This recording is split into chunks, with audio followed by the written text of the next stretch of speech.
Ela falou de oportunidade. O que a gente está oferecendo? Quer dizer, em que momento a oferta faz com que realmente a gente tome a decisão errada? Tem uma pesquisa muito interessante sobre isso, né, Fátima? Que quando começou a se fazer pesquisa sobre vício, colocavam ratos em gaiolas com água e cocaína. E aí todos os ratos ficavam viciados. Aí um pesquisador no Canadá pensou assim, se ficasse numa gaiola com cocaína e água, eu ia tomar cocaína porque era uma vida constrangida. Então ele pensou, a pesquisa está errada. Ele fez um parque dos ratos. Ele pegou uma área de 8 metros quadrados e colocou lama, areia, colocou outros ratos, pneu e colocou cocaína e água. Resultado, nenhum rato se viciou. Por quê? Porque havia um contexto, havia cultura, havia no contexto do rato, havia arte, havia cultura, havia esporte e o mais importante, eles estavam interagindo uns com os outros e havia aceitação desse coletivo.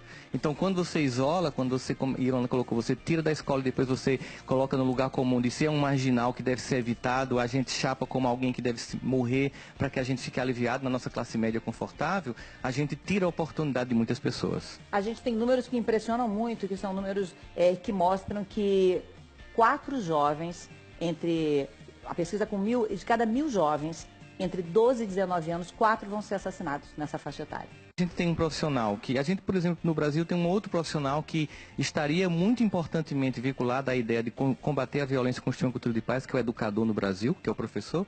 E embora ele não tenha aqui disfarçado para o trabalho, como acontece com o policial, mas ele não é valorizado no Brasil. Também não. Ele é motivo de piada, de chacota, em propagandas. Então a gente tem que pensar assim, nós temos um pacto pela coletividade de construir um status civilizatório maior no Brasil, mas finalmente eu percebo que no momento que a gente está vendo, e a novela contribuiu com isso, é aquela ideia assim, não existe apenas alguns culpados, existe uma coletividade que tem que chegar às suas culpas e ter responsabilidade sobre a ação que cada um tem que ter para construir um país melhor. E ao mesmo tempo cria... Claro, não, fale.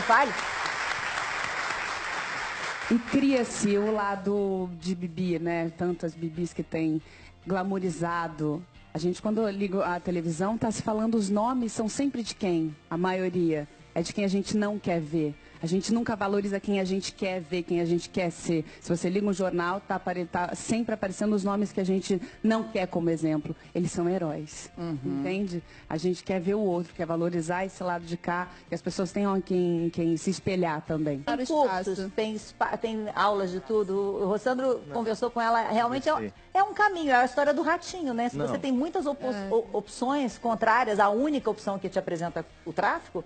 A história de Ingrid é fantástica sobre vários aspectos, mas do começo, a gente está falando aqui nos bastidores. Isso, exatamente o pai fez uma escolha de ser pai, e certamente a mãe, ou seja, os meus filhos correm risco, escutem, os filhos correm risco, não é só em comunidade.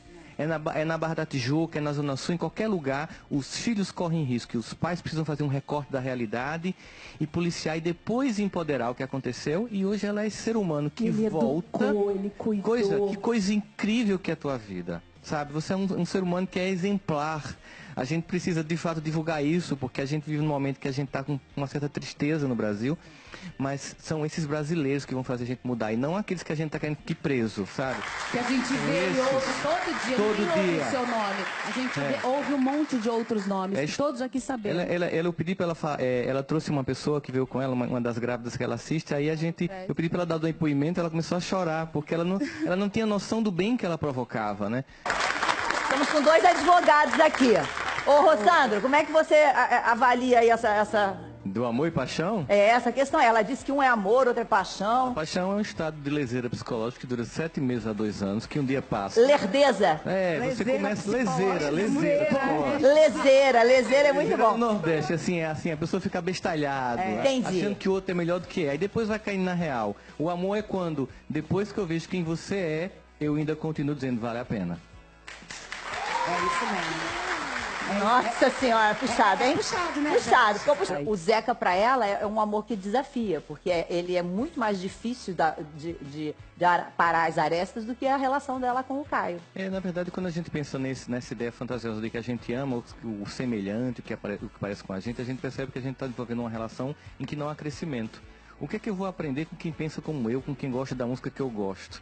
Na verdade, eu vou aprender com quem pensa diferente, quem me oferece algo novo, inclusive me desafia a amar, não se você for igual a mim, mas amar apesar das diferenças que vão fazer com que eu cresça, apesar de...